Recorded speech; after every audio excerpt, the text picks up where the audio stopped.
Good afternoon, this is Jeff with Sewer Tech Northwest.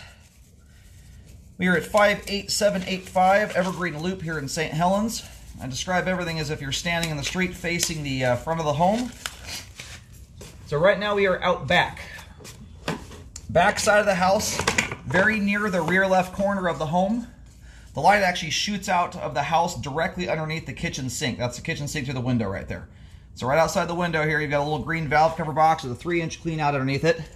The sewer clean out, or the clean out that's out front in the front patio to the left of the front door, that's the one that you would think is probably the sewer clean out. A lot of homes, there's like, especially depending on the part of town you're in, lines will go out the rear of the house. So anyway, that one out front there is a storm system clean out. We're going to check the overall condition and serviceability of the sanitary sewer line. Water is running. You know what? Then we got some hot water. We're going to go turn that to cold really quick. There we go. Clear some of the steam out of the line. Right out of the gate here, nice clean flow line. Just a little teeny tiny bit of grease buildup here and there. It's very minor though. Ooh, and we're doing a nosedive. That usually means in this scenario we're getting very close to the main. Line has to dive down very quickly in a scenario like this because the main is so close, but also quite deep. In a shorter run, you typically have a little bit more gentle gradation, and we're probably right at a transition right now.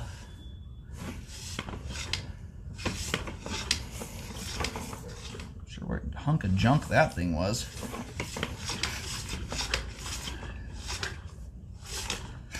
Big old ball of hair or something was sitting there.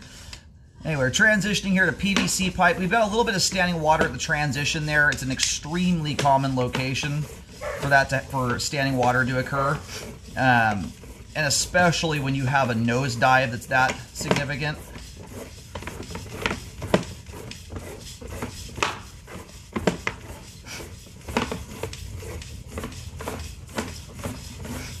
I mean, aside from a little bit of mildew growth, that's pretty much all that you're seeing on the pipe wall that's stained there. This is just incredibly clean. And the way you keep a line this clean and keep it clean, number one thing is not putting cooking oil, grease, and fats down your kitchen sink drain. Gunks the pipe up, makes it sticky, nasty. It causes a lot of buildup. It is probably the biggest contributing factor out there to why blockages even occur.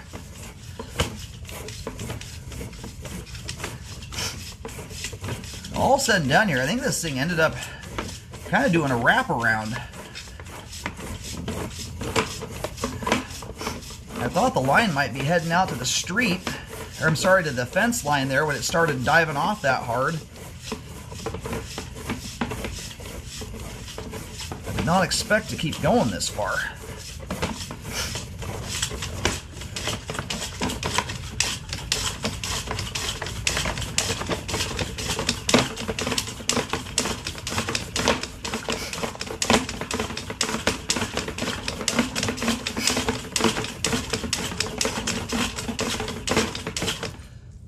And there's the main at 143 feet. In fact, that's so far out, I'm not sure we actually even went out to the road out front here.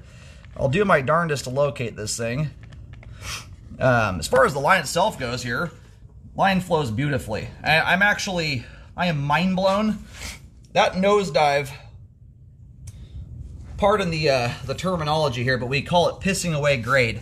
It's not the most ideal way to grade a sewer line because that big nosedive there is a whole bunch of depth you could utilize typically in order to ensure you put a nice angle on the pipe. It also helps the line resist bellying. When you run a line at really tight tolerances, that's where bellies occur very easily. The fact that someone did that nosedive and then ran it almost, probably another 100 feet beyond that and did it this well is incredible. So anyway, you can hear how excited my voice is about that. I've cambered almost, I'm sure you have mentioned on the last video, about 25,000 sewer lines. That is not an easy thing to accomplish, the way that was done there. So anyhow, I'm going to try and go locate here, but we'll get a nice review as we come back in. But thus far, all I've seen so far is a very minor belly, and bellies on a line this length, I fully expect to see, unless you're on a big steep hillside. And typically what you're looking at are long, big bellies, like 20, 30 feet long with inches of standing water. So even with that little bit of standing water at the transition, I still would call this a very expertly installed sewer line. All right, I've made a couple attempts here. I'm not having much luck. This is a tricky one. The line went a long ways away from the house, which makes it already difficult to figure out. I'll try and watch for some turns as I come back in to help me visually kind of figure out where it's going, but the line's also very deep. The deeper it is, the least likely you are to be able to pick up the locate signal. So what I may have to do here is pull the camera in close where it's at the shallower depth and just locate the general direction it's heading off. What I think this line is likely doing is jaunting to the roadway kind of behind the house or kitty corner to the home. If you were to walk through the rear left corner of the home, again, that's as you face the house from the street or from Evergreen Loop, I think the line is heading off that direction. 142 feet. I'm pretty good at eyeballing length at this point in time, and that feels overly long for going out to the road in front. And my guess, I'm not entirely sure why they did this configuration and ran that far. And there's really no good reason for a line to leave the back of the home like this if the entire intention from the get-go was to go to the road out front. That's the kind of thing you do with a septic tank or cesspool conversion, where there was no main at one point and then you had to convert it over to city sewer. In those cases, it's extremely commonplace to keep the line going out the rear because it's so expensive to reverse plumbing under the floor, and then they just wrap the line around the house and then shoot it out front. And right there, you have some, looks like just a little bit of toilet paper scrap hanging off the pipe walls, all that is. So, and I don't believe these were cesspool or septic homes at one point. So, the fact that it's shooting out the back like this, combined with the length, it makes far more sense for it to be shooting to the road, which I think is actually still Evergreen Loop. It kind of wraps around the neighborhood and back behind the house. That's what it looks like.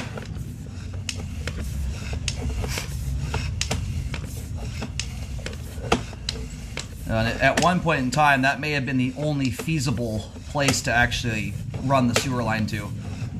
Sometimes when you're depending on the building phase, sometimes the main lateral doesn't come all the way up the street yet. And so you've got to go to kind of an awkward location to get to it.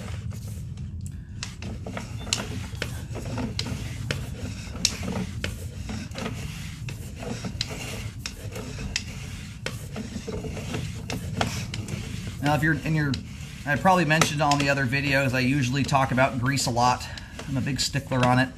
That kind of the rule of thumb, if you want to try and keep the line clean, within reason anyway, is if you've got enough oil or grease on your pans, this is when the pans are warm or hot anyway. If there's enough on there that if you turn the pan sideways and it runs off the pan or basically flows off the pan in beads or worse, it's that point you want to start doing something about it. Wipe the pans out with a paper towel once everything cools down, and or scrape it into a garbage can after it's cooled down, pour it into a jar. You just don't want it going down the line. A thin little coating of Pam spray, hot water and soap handles that fine. It's when you're putting real quantity down the line. There's just never enough soap and hot water to keep everything melted and emulsified until it gets all the way to the main.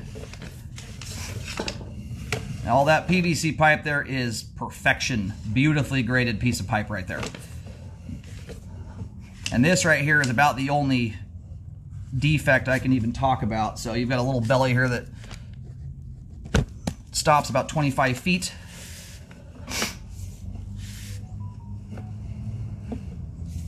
Yeah, that thing is hardly even worth talking about. It's so minor. Once you flatten the camera head out right here, at its worst point, oh, you're not even a half of an inch here. You're somewhere between a quarter and a half of an inch. We're hitting this on kind of an awkward turn and downward angle, so I've got to flatten it out a little bit like this to get a... Anyway, minor belly, zero buildup. I wouldn't expect to see buildup like that in a belly this tiny anyway. That's the kind of belly right there that, I mean, if you blocked up and backed up out of a spot like that, you are abusing this thing like no tomorrow to get it to that point. So I'm going to pull back in here a little bit. I'm going to try and visually watch this thing. In fact, I believe the clean out, the angle of the clean out as I look into here Okay, we're right at the base right now. And yes, right now the clean out is actually aimed right towards that rear left corner of the property. Draw an imaginary straight line. That's exactly the path the line, at least currently, it's angling towards. The line starts to make a little bit of a turn here. We also do some vertical diving too. Sometimes it's hard as you dive and whatnot to keep track of it visually, because sometimes those vertical drops can start looking like turns. So still running basically straight here. Right there we make a very slight turn. Little bit of a left-hand turn as you face the house from the street. And then we kind of zig back. So yeah, this looks like we're shooting. I don't know exactly which neighbor it's on here, whose property it's on. I'm gonna try and locate this if I can here. All right, yep, going off to the fence line there. So keep your eyes peeled through title. Generally, when you've got this kind of scenario, you typically have an easement with a neighbor for the line to do that. Anyway, very nicely functioning sewer line. It is clean as can be. I mean, that is, if you've seen as many long lines as I have, it is, whoever installed that, I would like to shake their hand. That is not an easy thing to accomplish, especially on a flat property like this. They had some decent depth to work with. That was the plus side, but in which you need that when you run a long line. Anyhow, so what the line is doing here, just approximately anyway, line runs basically towards that corner. Before getting to the fence line, it makes a little bit of a left turn and runs off that direction there, and there's a street behind out back. So you should, I believe you would have some kind of easement with the neighbor in the event a repair was ever necessary. Generally one of those has to be in place in order to deal with the line should it ever be necessary. We have great flow end to end. All the ABS and PVC pipe here is in great shape, superbly clean. That little belly there that runs from around 22 or 23 to 25 feet is far too minor to need repairs, in my opinion. It is rink-a-dink little thing. If I didn't mention it last time I did a scope for it, I don't even consider repairs on bellies, especially in plastic pipe, until you have at least an inch of water for 5 feet.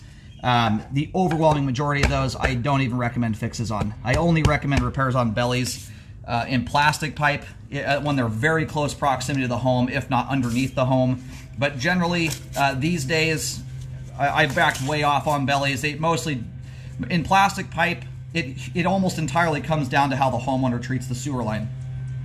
You take a more significant belly with an inch or more of water, you throw in an old nasty cast iron or concrete pipe that has really rough pipe wall surfaces, that's a different animal.